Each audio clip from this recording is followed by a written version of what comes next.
Mateus 14, 1 a 12.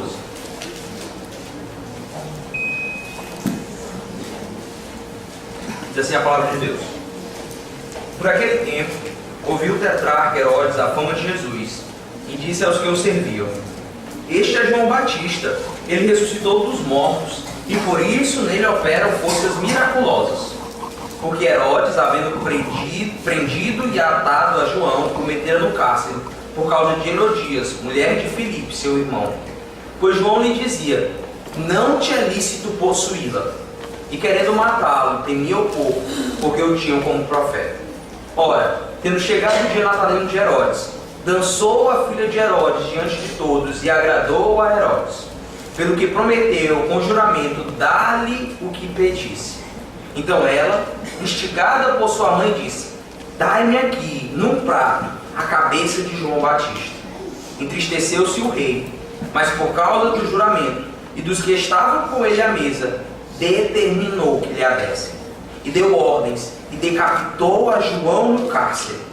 Foi trazida a cabeça num prato e dada à jovem, que a levou à sua mãe. Então vieram seus discípulos, levaram o corpo e o sepultaram. Depois foram e o anunciaram a Jesus. Oremos. Deus eterno, Pai de infinita bondade, Deus justo, mediante, Pai, a leitura e a exposição da Tua Palavra, nós só podemos pedir ao Senhor, Pai, que o Senhor se compadeça de nós e que o Senhor, Pai, por meio do Teu Santo Espírito, mediante a pregação da Tua Palavra, o Senhor fale aos nossos corações. Aqueles que aqui estão, Pai, que ainda pertencem ao reino das trevas, que eles possam, Pai, mediante a atuação de Teu Santo Espírito, se converterem ao Senhor. E aqueles, Pai, que uma vez já foram convertidos ao Senhor, que eles possam ser santificados mediante a Tua Palavra, porque a Tua Palavra é o meio qual o Senhor nos deu para a santificação. Que isso seja visível, Pai, no meio da Tua igreja. Que isso não seja visível, Pai, apenas no culto público, mas que isso transforme todas as esferas da nossa vida. Que venha o Teu reino sobre nós, que nós possamos viver, Pai, à luz do reino de Deus. É isso que nós te pedimos, Pai, em nome de Cristo Jesus. Amém. Amém. A sua consciência já acusou a você de um pecado que você cometeu? Você já parou por um momento e meditou em alguma atitude sua e a sua consciência lhe acusou? Isso é comum até mesmo naqueles que não são cristãos. Até os que não são cristãos, por causa da lei de Deus cravada em seus corações, as suas consciências lhe acusam. Eles sabem que mentir é errado. Eles sabem que matar é errado. Eles sabem que adulterar é errado. Não é por acaso que muitas dessas coisas estão prescritas nas leis humanas. Porque eles sabem que isso é errado. A consciência deles os acusa. A consciência é como se ela fosse um promotor num tribunal de justiça, mostrando a cada um de nós onde estão os nossos erros. Mas você pode tentar calar essa consciência. Você pode tentar calar os meios pelo qual essa consciência torna ainda mais claro para você onde você tem pecado. É isso que a agenda esquerdista e homossexual tenta fazer. Elas querem fazer com que a homofobia se torne um pecado, para que elas possam calar a igreja, que manifesta dia após dia que aquele pecado que eles cometem é pecado à luz da palavra de Deus. É isso que eles tentam fazer. É isso que a agenda esquerdista faz quando eles tentam legalizar o aborto. Eles querem fazer com que o homicídio não seja mais crime, para que eles possam tentar calar aqueles que atiçam as suas consciências. Nós vamos ver, à luz desse texto, que não somente a consciência nos acusa dos nossos pecados, mas nós vamos ver, por meio desse texto, o quanto que o reino de Deus julga com equidade, enquanto o reino das trevas julga com iniquidade. Nós vamos ver isso em 3 porções. Nós vamos ver como esse julgamento acontece e como o reino de Deus é conhecido pelo reino das trevas. Isso nós vamos ver nos versos 1 e 2. Nos versos 3 a 11, nós vamos ver como o reino das trevas julga com iniquidade. E no verso 12 nós vamos ver como o reino de Deus é aquele que julga com equidade todos os homens da terra. Se nós tivéssemos tempo para ler o capítulo 13, depois lermos o capítulo 15, e eu aconselharia os irmãos a fazerem isso em casa, vocês vão parar e pensar assim: por que esse texto está aqui? Jesus, no capítulo 13, ele está falando sobre várias parábolas que falam sobre o reino de Deus. E aí depois, do capítulo 14, verso 3 até o capítulo 15, ele vai falar sobre tantas outras coisas, sobre milagres e prodígios que ele vai fazendo ao longo do seu ministério. E se você ler a escritura assim avulsa, vai parecer que esse texto está aqui de forma aleatória. Se você já fez a leitura contínua do Evangelho de Mateus, você talvez tenha parado e pensado: o que esse texto faz aqui? Por que do nada a escritura para e começa a falar da morte de João Batista? E aí eu queria mostrar para vocês o quanto que esse texto ele está aqui para exemplificar uma verdade que Cristo já tinha ensinado um pouquinho antes. Se vocês atentassem os seus olhos para o capítulo 13, a partir do versículo 53 principalmente, Cristo vai falar como um profeta, ele não é recebido bem no meio dos seus. O quanto que um profeta, ele é tido, ele é rejeitado, ele não tem honra, nem mesmo na sua terra ou na sua casa. E aí, o capítulo 14, esses primeiros versículos vêm exatamente para exemplificar um exemplo de um profeta que não foi recebido com honra no meio do seu povo. Então, o capítulo 14 vai nos ensinar, então, como o último grande profeta da antiga aliança, aquele que marca a vinda do Messias, aquele que, como nós vemos hoje em Malaquias, é o Elias enviado por Deus para marcar a vinda do grande dia do Senhor. Ele é aqui rejeitado pelo seu povo, especialmente por aqueles que reinavam sobre o seu povo e que deveriam reinar para a glória de Deus, mas que, sendo reis e governantes do reino das trevas, eles reinam em favor do reino de Satanás. Então o contexto é esse. A Escritura, através da inspiração do Espírito Santo, o evangelista Mateus vai nos mostrar, o apóstolo Mateus vai nos mostrar como aqui Deus exemplifica o último profeta que é rejeitado, o quanto que o povo de Deus rejeitou a aliança de Deus para com eles e a inauguração do reino de Deus. Nós vamos ver isso, especialmente agora nos versículos 1 e 2, como o reino de Deus, ele é conhecido pelo reino das trevas. O verso 1 e 2 diz assim: por aquele tempo, ouviu o tetrarca Herodes a fama de Jesus, e disse aos que o serviam: este é João Batista, ele ressuscitou dos mortos, e por isso nele operam forças miraculosas. Herodes, ele foi instituído pelas autoridades romanas como um governante daquela região. Os romanos, o imperador, como ele não podia estar em todas as regiões, ele escolhia homens daquela região que lhe fossem fiel, para que pudessem não permitir com que houvessem rebeliões contra o império. E um desses governantes, porque essa região era dividida em 4 regiões, e por isso o tetrarca, ele era um desses tetrarcas, era Herodes. Herodes, um dentre o povo, aquele que deveria reinar em favor do povo, ele começa a reinar em favor do reino das trevas, em favor das suas próprias cobiças. Esse Herodes, ele ouve falar da fama de Cristo Jesus. Ele conhece a Cristo, ele sabe quem ele é. E nós vamos ver aqui o quanto que Herodes testemunha de que Jesus é de fato o profeta de Deus.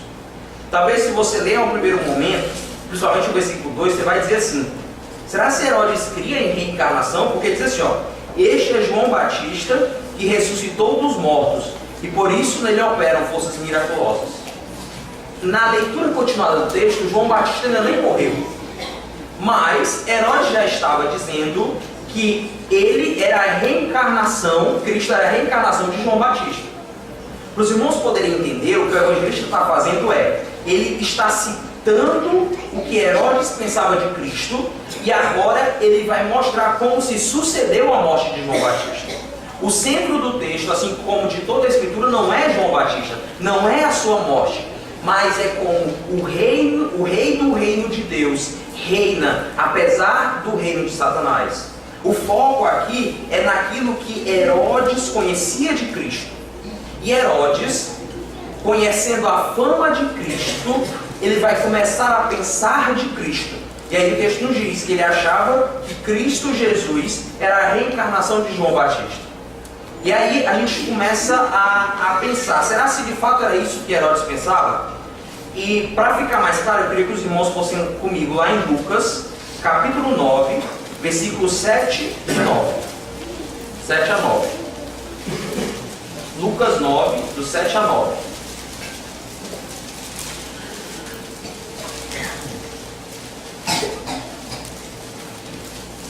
Aqui nós temos o Evangelho de Lucas, mostrando então o que Herodes pensava de Cristo. Diz assim, ora, o tetrarca Herodes soube de tudo o que se passava e ficou perplexo, porque alguns diziam, João ressuscitou dentre os mortos, outros, Elias apareceu, e outros, ressurgiam dos antigos profetas. Herodes, porém, disse, eu mandei decapitar João. Quem é, pois, este a respeito do qual tenho ouvido tais coisas? E se esforçava por vê-lo. Então, o que o texto está nos mostrando aqui não é que Herodes de fato cria que João Batista tinha reencarnado e esse era Jesus Cristo. Logo porque eles nasceram praticamente na mesma época. O que na verdade o Evangelho nos está mostrando é que muitas coisas se falavam de Jesus.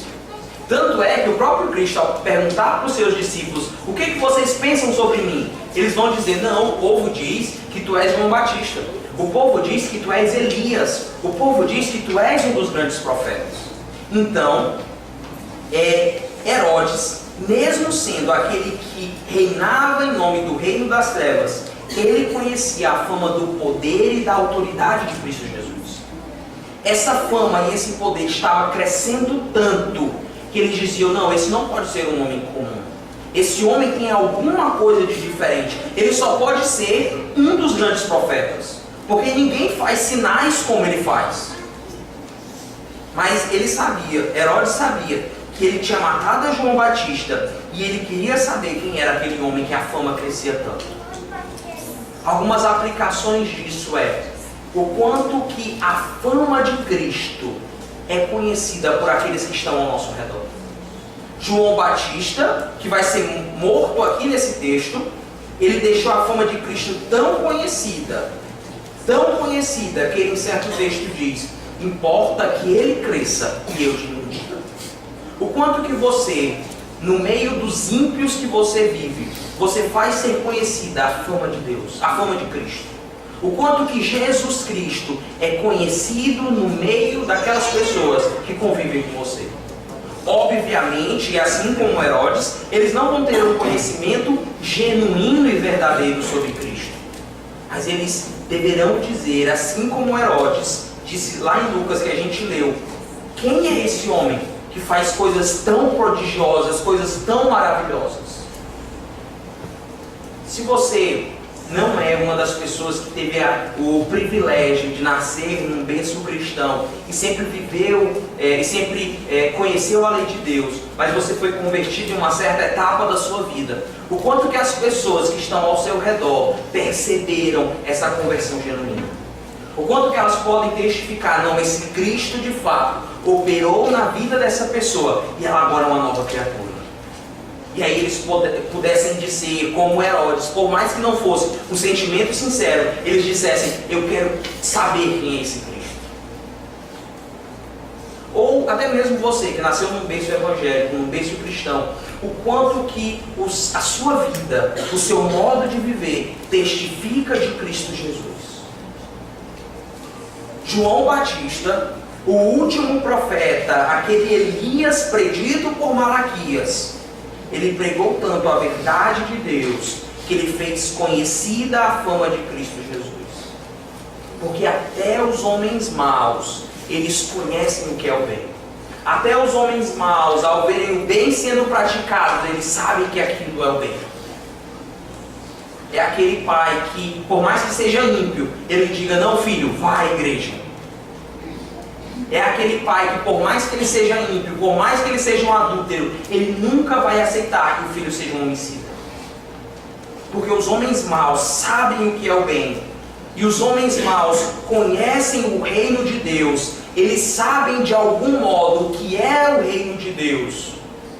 Mas por causa dos seus corações perversos, eles vão fazer de tudo para calar esse reino. Nós vamos ver então aqui que a morte de João Batista, ela vai marcar exatamente o fim da antiga aliança. O último profeta, aquele que viria como Elias veio, ele viria como Elias para marcar a instauração do reino de Deus. Ele teria que morrer, assim como todos os profetas da antiga aliança morreram. E aquilo seria mais uma marca do fim da antiga aliança.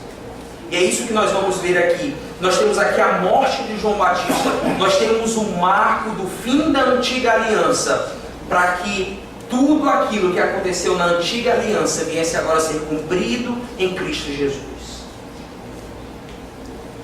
João Batista morre, e nós vamos ver agora então como essa morte acontece, dos versos 3 até o verso 11, e como nessa morte nós vemos que o reino das trevas julga o mundo com iniquidade.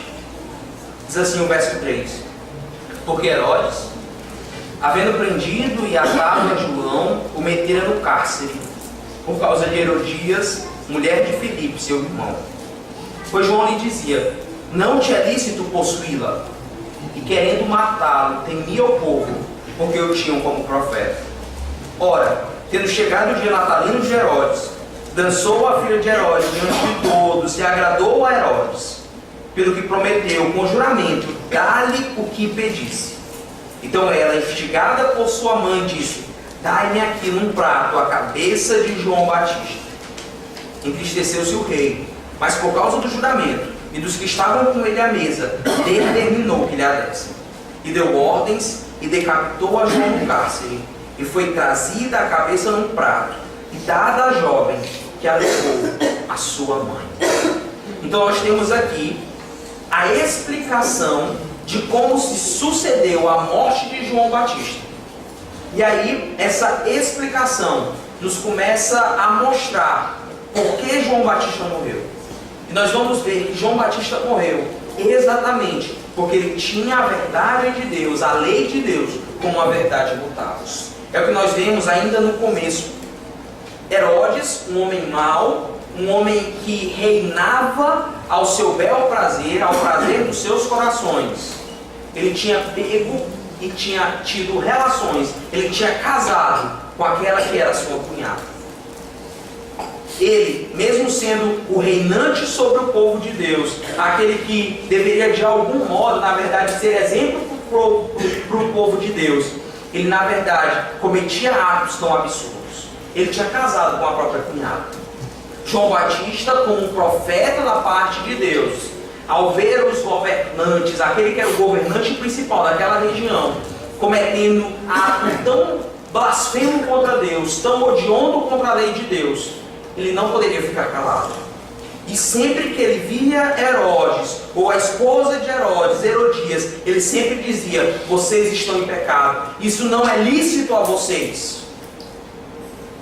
Uma aplicação clara disso é o quanto que nós, cristãos, conhecedores da lei de Deus, muitas vezes ficamos calados quando vemos pessoas indo contra a lei de Deus.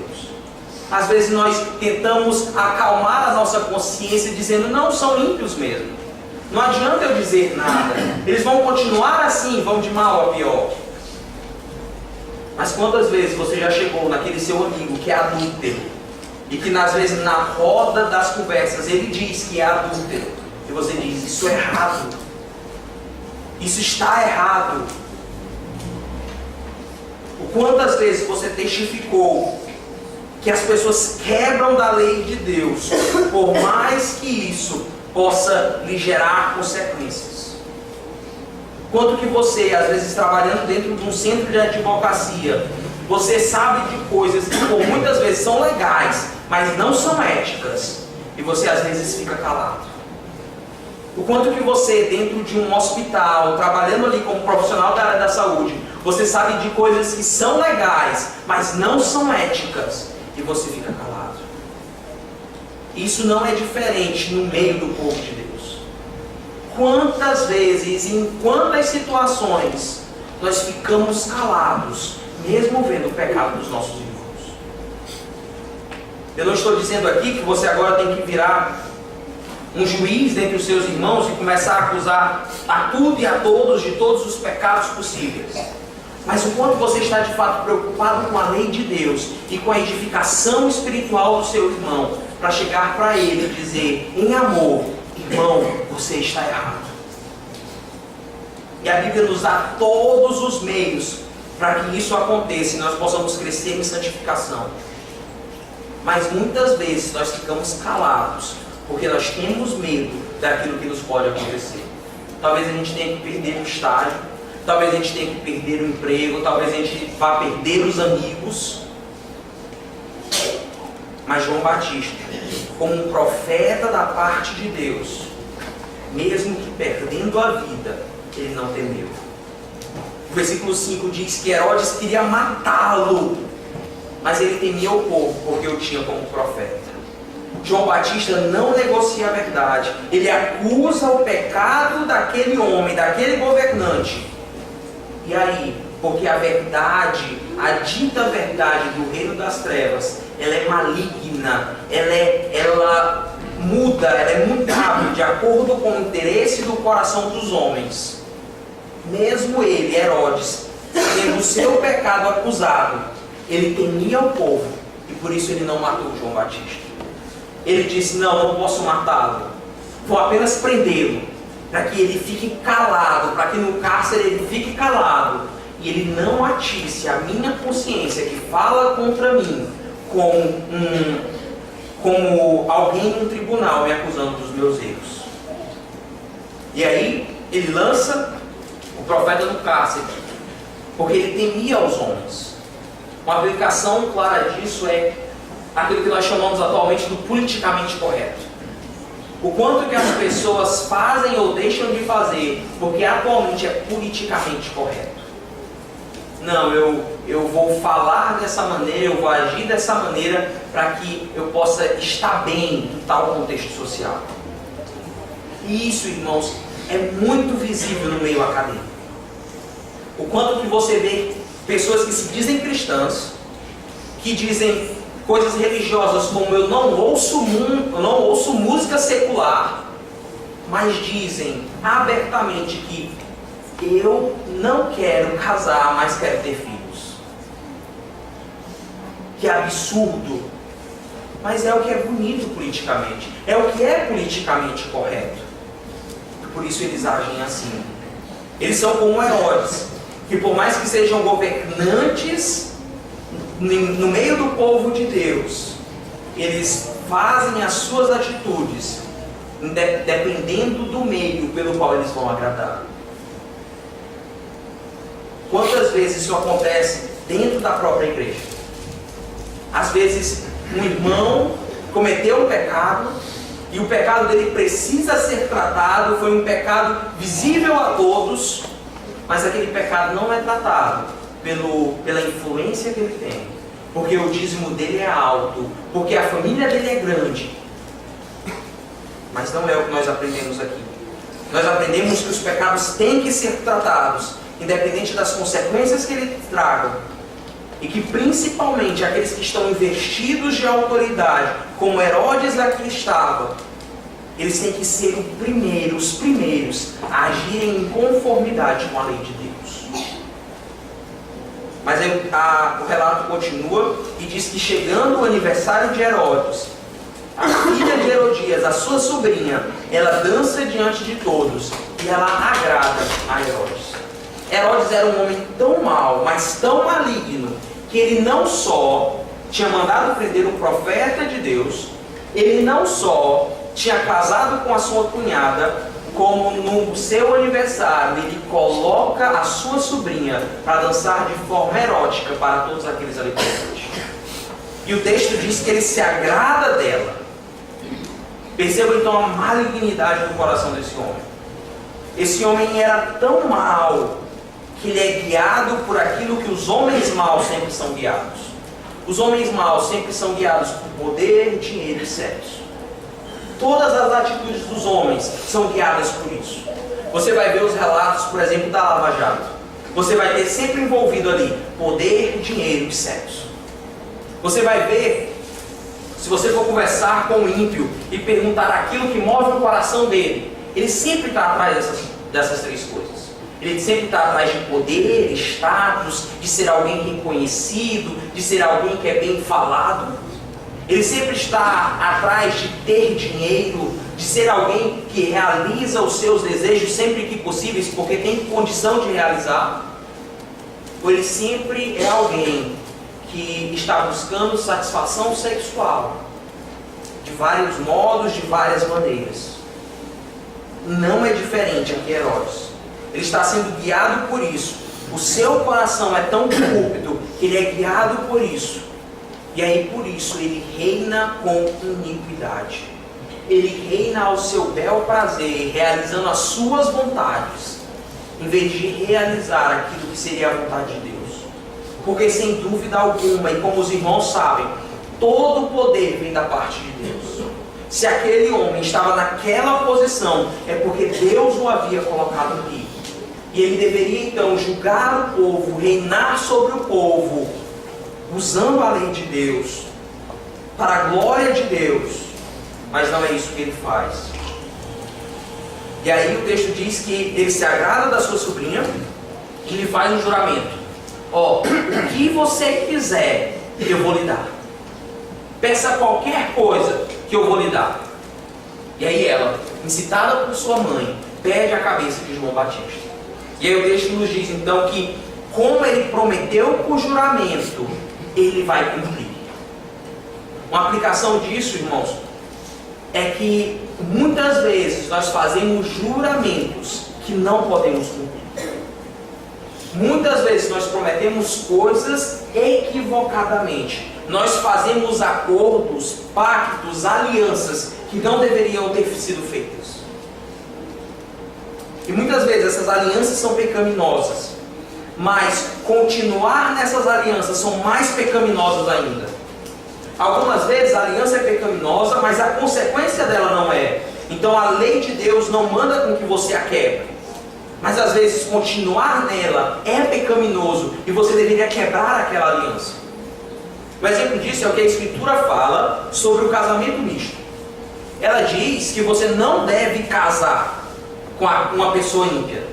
Mas a partir do momento que você casou, você deve manter essa aliança. Porque a manutenção daquela aliança não é um pecado em si. Mas aqui é diferente. Aqui ele tinha feito a aliança, ele tinha jurado, mas a consequência daquele juramento era ainda mais pecaminosa. Então ele deveria não ter obedecido. Você, pai, às vezes pode prometer algo para o seu filho que quando você prometeu, você não percebeu que era errado. Mas às vezes você diz, não, eu tenho que manter a minha palavra. E às vezes a consequência daquilo é ainda mais errado. Mas se você tiver que quebrar a sua palavra para não quebrar a lei de Deus, você deve fazer. Só que muitas vezes nós fazemos como Herodes aqui. O texto nos diz, no verso 9, que por causa do juramento e dos que estavam com ele à mesa, determinou que lhe a dessem. Nós muitas das vezes mantemos os nossos juramentos porque nós somos orgulhosos.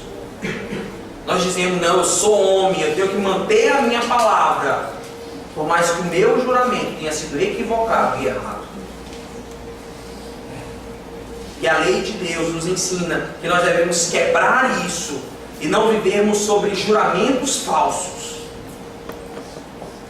Hebreus 6, capítulo 13, diz que o próprio Deus, quando foi fazer um juramento, ele jurou por aquilo que de fato ele poderia cumprir. Ele jurou por ele mesmo, porque ele poderia cumprir. E aí Malaquias, que nós lemos hoje, diz que nós só não somos consumidos, nós só não somos destruídos, porque Deus jurou por si mesmo, pela aliança que ele havia feito. Essa é a certeza que nós temos. Aqui nós temos um exemplo negativo que nos mostra o que é positivo, que é por causa de um juramento perfeito, de um Deus que pode cumprir esse juramento, é que Ele permanece fiel à sua aliança que Ele tem conosco. Mas esse homem, por causa da malignidade do seu coração, por ser guiado pelo reino das trevas, ele não só queria que João Batista se calasse, porque o acusava do seu pecado, ele não só tinha lançado ele no cárcere, mas agora, por causa de um juramento falso, ele manda matar João Batista. Ele não dá um julgamento, ele não diz, então vamos julgar João Batista para ver se ele é culpado e ele merece a morte. Não, ele simplesmente mata João Batista e traz a cabeça dele num prato. Traz a cabeça dele o texto diz, num prato de prata. Você já teve a oportunidade de ver um vídeo do Estado Islâmico cortando a cabeça de um cristão? Talvez não. Mas imaginem comigo, um cristão tendo a sua cabeça decepada com uma faca por causa do cristianismo que ele serve. Talvez isso pareça algo longe da nossa realidade, mas é algo que ainda acontece nos nossos dias. Quantos cristãos estão sendo mortos pelo Estado Islâmico porque permanecem fiel à vontade de Deus? E nós, por causa do politicamente incorreto, por causa do nosso status, do nosso ganho, nós não somos capazes de testificarmos da lei de Deus, porque temos medo daquilo que nos pode acontecer. Mas aqui, João Batista, no cárcere, ele é morto e a sua cabeça é levado àquela jovem que a leva à mãe dela, que está muito alegre, porque aquele homem que falava contra o seu pecado foi morto. Se o texto para aqui, até parece que o reino das trevas tem de fato poder. Acaba parecendo que de fato são os ímpios que prosperam. É o que nós vemos lá em Malaquias. Parece que os homens maus é que prosperam. Mas não é isso que acontece. Por mais que ela achasse, eu calei a voz do profeta, eu já não vou ter mais a minha consciência me acusando. Eu só me lembro do Salmo 2, que diz que enquanto os homens maus reinam contra o Senhor, Deus ri deles. O que eles achavam ser a realização do desejo do coração deles, porque eles estavam matando o profeta de Deus, eles não estavam fazendo nada mais, nada menos do que cumprindo a palavra de Deus, que dizia que o último profeta deveria morrer para que viesse o Messias prometido e instaurar de fato o reino de Deus.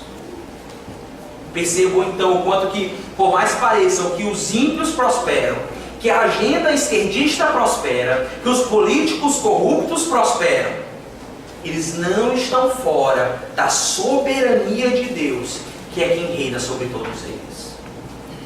Por mais que pareça que nós vamos ser perseguidos e perseguidos até a morte, e talvez sejamos, nós temos plena convicção que é o reino de Deus que vai ganhar, que vai vencer, por causa daquilo que nós vamos ver no versículo 12, porque é o reino de Deus que de fato julga com equidade. O profeta ele é morto, mas a sua mensagem não morre ali com ele. O reino das trevas, por mais que mate os enviados dos céus, nunca será capaz de vencer. E o versículo 12 diz: então vieram os seus discípulos, levaram o corpo e o sepultaram, depois foram e o anunciaram a Jesus. A primeira aplicação desse verso, é o quanto que os discípulos estavam conscientes daquilo que eles deveriam fazer. Eles eram discípulos de João Batista, e João Batista, durante todo o seu ministério, tinha deixado claro: o meu ministério é apenas apontar para o ministério de Cristo. Eu vou morrer de fato, A minha morte está predita, mas aquele que vem após mim é que de fato é o Messias prometido. Os seus discípulos estavam tão conscientes disso que eles não pegaram o corpo de João Batista e levaram para Jesus Cristo para que Jesus Cristo ressuscitasse. Não, eles estão conscientes de que havia passado o tempo de João Batista e que agora se instaurava o reino de Deus. Eles pegam o corpo de João Batista e o sepultam. Uma outra aplicação aqui é o quanto que nós, como povo de Deus, fazemos a vontade de Deus em todas as esferas da nossa vida, inclusive na nossa morte. Eles sabiam que o modo pelo qual os homens de Deus deveriam ser exumados depois da morte era com sepultamento. Eles depois da morte deveriam ser sepultados, não cremados. Por mais que os filmes pareçam uma coisa tão bonita, cremar o corpo e lançar nos oceanos, não é essa a vontade de Deus para que nós façamos com o nosso corpo. Porque quando nós sepultamos os nossos corpos, é como se nós estivéssemos testificando que nós temos certeza que naquele dia os nossos corpos serão ressuscitados. E assim como eles são sepultados, eles vão levantar dentre os mortos para reinar com Cristo Jesus. E eles, os discípulos, sepultam o corpo e agora eles vão a Jesus Cristo. Eles anunciam a Cristo que João Batista morreu. Por que eles fazem isso? Porque eles sabiam que aquele era o rei que julgava de fato com equidade. Eles sabiam que eles não poderiam recorrer a Herodes ou a uma suprema corte superior a Herodes, porque eles eram aqueles que reinavam com iniquidade, mas que eles deveriam recorrer a Cristo Jesus, que é o verdadeiro juiz. Talvez você seja perseguido por causa do Evangelho e você não tenha a quem recorrer. Todas as instâncias que você pode recorrer estão dominadas por Satanás, pelo reino das trevas. Mas você pode recorrer a Cristo Jesus, porque Ele é o Rei que julga com equidade. Ele é o Rei que, de fato, vai estabelecer a vontade do Pai naquele grande dia. Eles possivelmente tinham ainda um conhecimento conturbado sobre como Cristo reinaria. Eles possivelmente achavam, assim como os discípulos, por boa parte do ministério de Cristo, achavam que Cristo iria instaurar o reino com força ainda naquele momento. Que Cristo Jesus vinha para tomar o reino dos imperadores romanos e estabelecer o seu reino. Possivelmente eles ainda pensavam isso. Mas eles sabiam que Ele era o rei. E nós vamos ter conhecimento que Cristo Jesus não é um rei como os demais, mas Ele é um rei que reina sobre os homens, fazendo justiça e juízo por meio da sua cruz. Ele é o rei que vai estabelecer a justiça de Deus para os eleitos de Deus por meio do seu sacrifício. Ele é aquele que vai estabelecer o juízo de Deus sobre os ímpios, sobre os réprobos, por meio da sua cruz. E aí eu queria que os irmãos vissem agora comigo o versículo 13. Diz assim: Jesus, ouvindo isto, retirou-se dali num barco para um lugar deserto, à parte. Sabendo as multidões, vieram das cidades e seguindo-o por terra. Se você ler esse texto assim, acaba parecendo que Cristo sabe da morte de João Batista e, sabendo que João Batista tinha sido morto por causa do Evangelho, ele foge daquele lugar. Mas não é isso que o texto nos está dizendo. Mateus agora, a partir daqui, ele vai apontar ainda mais para a ida de Cristo para a cruz. É como se ele estivesse dizendo: ó, Cristo agora toma conhecimento que o último profeta da antiga aliança de fato morreu, e agora ele tem que caminhar ainda mais rápido para o destino que desde a fundação do mundo lhe estava proposto. A cruz, a morte, o sofrimento, receber o inferno que era nosso, dos eleitos de Deus, sobre ele. Ele, a partir de agora, caminha ainda mais em direção a isso, para que por meio daquela cruz e do seu sacrifício, ele estabelecesse o seu reino, o reino que de fato julga com equidade, por mais que pareça que é o reino das trevas que domina o mundo com a iniquidade. Algumas aplicações para nós terminarmos essa manhã é: talvez você tenha entrado aqui nessa manhã e você não conheça Cristo Jesus. Talvez você conheça de ouvir falar como Herodes conhecia, mas você não tem de fato como rei sobre a sua vida, como Senhor sobre a sua vida. Saiba que se você pertence ao reino das trevas, naquele dia não lhe restará outra consequência, senão a sua consciência, que hoje lhe acusa dos seus pecados, vai se levantar contra você e vai lhe condenar por causa dos seus pecados. Renda-se ao senhorio de Cristo. Renda-se a esse rei que julga com equidade. Mas talvez você já seja cristão. Você possivelmente já conhece o Evangelho. Você já conhece a lei de Deus. Você já conhece esse sacrifício maravilhoso de Cristo, que recebeu a consequência dos seus pecados por você. Utilize então da palavra de Deus, para que ela possa aguçar a sua consciência e você perceba o quanto que os nossos pecados são graves, para que nós possamos crescer no processo de santificação, para que a sua igreja seja aprimorada até aquele grande dia no qual nós seremos glorificados. Use a palavra de Deus e a sua consciência por meio do Espírito Santo para lhe convencer dos seus pecados e você se arrependa deles e haja de fato transformação na sua vida. E para terminar, nós possamos ser como João Batista, que não somente foi o último profeta da antiga aliança, mas ele foi como um homem que viveu e morreu à semelhança do seu Redentor. Assim como Cristo Jesus não se calou, nem mesmo em meio às autoridades romanas ou às autoridades eclesiásticas daquela época, ele não se calou, mas ele se manteve pregando a verdade. João Batista foi do mesmo modo. Ele não somente foi assim, mas a semelhança de Cristo, ele morreu por causa da verdade. Que nós sejamos capazes de mantermos apegados à verdade ao ponto de morrermos por ela. Cristo Jesus faça isso em nós por meio do seu Espírito Santo. Oremos. Deus eterno, nos foi exposta, Pai, a Tua Palavra. Nós percebemos, Pai, na nossa vida cotidiana, o quanto que o reino das trevas parece prosperar. Nós temos um dia da semana no qual nós viemos todos os domingos à Tua casa, ouvimos a Tua lei, ouvimos a Tua Palavra, e aí nós vamos passar o resto da semana convivendo com ímpios. E parece, Pai, que em todos esses ambientes é o reino das trevas que prospera.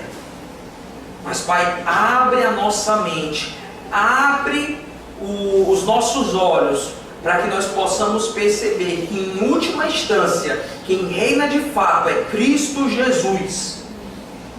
E que nós possamos, então, percebendo que é Ele que reina, que nós possamos viver à luz do seu reino. Que nós possamos, de fato, orar para que o reino de Cristo se estabeleça. Mesmo que isso, Pai, traga consequências horríveis a cada um de nós.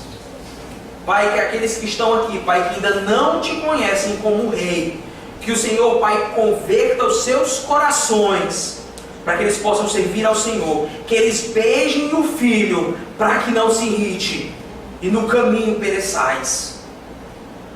É isso que eu Te peço, Pai, em nome de Cristo Jesus, e por causa da Sua cruz, por causa do Seu sacrifício e da Sua ressurreição. Amém.